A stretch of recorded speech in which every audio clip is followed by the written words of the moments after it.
Bahkan larangan mengumbar aib, kekurangan, kejelekan seseorang menjadi salah satu penyebab turunnya ayat suci Al-Quran.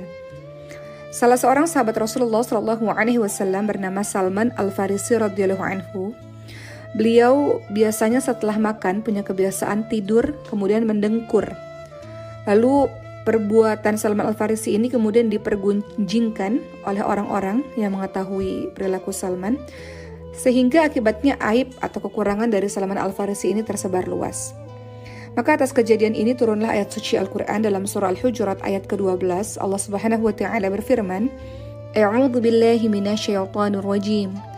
Ya ayyuhalladzina amanu ijtanibu katsiran minadh-dhann inna ba'dadh-dhanni itsm wa la tajassasu wa la yaghtab ba'dukum ba'dha ayuhibbu ahadukum ay ya'kula lahma akhihi maytan fakarihtumuh wattaqullaha innallaha tawwabur rahim. Yang artinya, hai orang-orang yang beriman, jauhilah kebanyakan prasangka atau kecurigaan, karena sebagian dari prasangka itu adalah dosa. Dan jangan cari-cari kesalahan orang lain, juga jangan menggunjingkan satu sama lain. Adakah seseorang di antara kamu suka memakan daging saudaranya yang sudah mati? Maka tentu kamu merasa jijik kepadanya.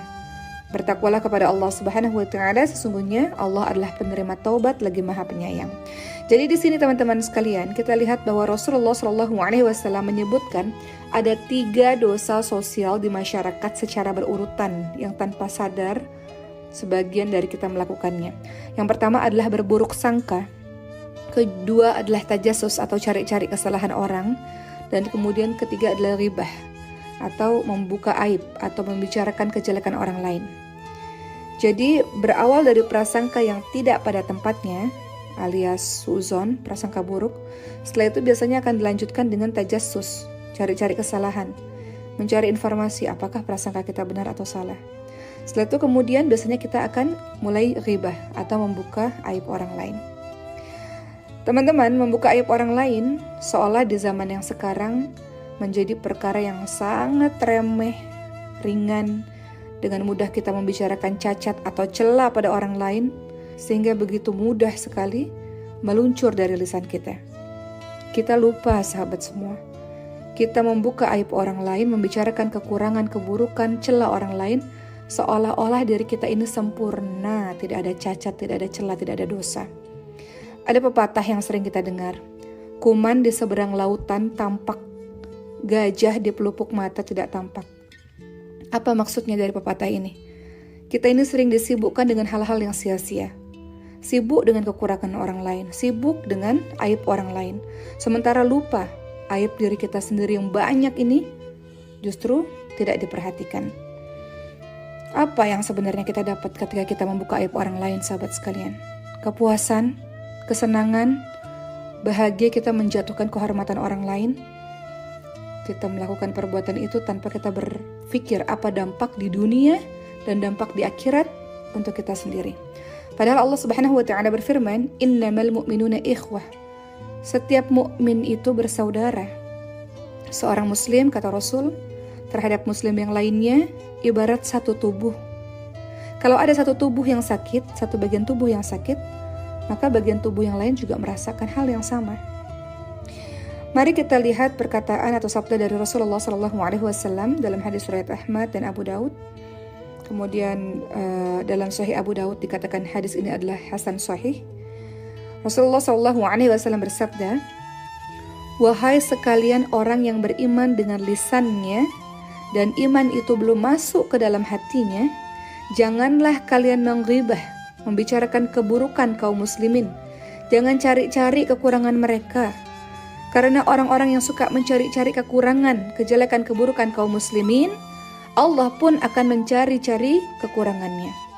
Dan siapa yang dicari-cari kekurangannya oleh Allah, niscaya Allah akan membongkarnya di dalam rumahnya walaupun ia tersembunyi dari manusia." Jadi teman-teman sekalian, kita membuka aib orang lain, maka diri kita yang juga punya banyak sekali aib ini pun pastinya akan dibuka oleh Allah Subhanahu wa taala. Sebaliknya, kalau kita tutup aib orang lain, maka Allah pun akan menutup aib kita. Orang-orang selama ini senang pada kita, kenapa teman-teman sekalian? Karena Allah telah menutup aib-aib kita di depan mata manusia. Kalau Allah buka, maka orang tahu betapa kotornya diri ini, betapa menjijikkannya diri ini. Maka kalau engkau ingin Allah menutup aibmu, maka tutup aib orang lain. Rasulullah SAW bersabda dalam hadis surat At-Tirmidzi, sahabat sekalian. Rasulullah SAW bersabda, "Wa man satara 'ala muslimin fid dunya, satarallahu 'alaihi fid dunya wal akhirah." Yang artinya, barang siapa yang menutupi aib seorang muslim sewaktu di dunia, maka Allah akan menutupi aibnya di dunia dan di akhirat. Saya teringat sahabat sekalian tentang perkataan dari seorang ulama salaf. Beliau berkata, "Aku mendapati orang-orang yang tidak memiliki celah atau tidak memiliki kekurangan, lalu mereka membicarakan aib manusia, maka manusia pun menceritakan aib-aib mereka. Aku dapati pula orang-orang yang memiliki aib, namun mereka menahan diri dari membicarakan aib manusia yang lain, maka manusia pun akan melupakan aib mereka." Teman-teman sekalian, kita lihat bahwa manusia ini terbagi menjadi dua. Pertama, orang yang kita tidak pernah lihat, tidak pernah tahu bahwa dia berbuat maksiat. Jadi kalau kita lihat orang yang salih ini, suatu ketika tergelincir dalam kesalahan, maka kita tidak boleh menyingkap atau menceritakannya, karena ini termasuk ghaibah. Jangan kita menyebarkan kejelekan di kalangan orang-orang yang beriman.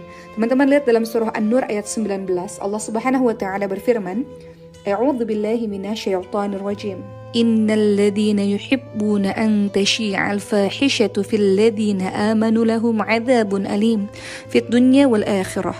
Wallahu ya'lamu wa antum la ta'lamun." Yang artinya, sahabat sekalian, sesungguhnya orang-orang yang ingin agar perbuatan yang sangat keji itu tersiar di kalangan orang-orang yang beriman, mereka mendapatkan azab yang pedih di dunia dan di akhirat. Dan Allah mengetahui sedangkan kamu tidak mengetahui. Jadi sahabat sekalian, kembali lagi tadi bahwa ketika ada orang-orang soleh yang kemudian berbuat keburukan, yang selama ini kita lihat dia tidak pernah berbuat keburukan, maka jangan kita menceritakan atau membongkar atau mensyiarkan keburukan dia tersebut.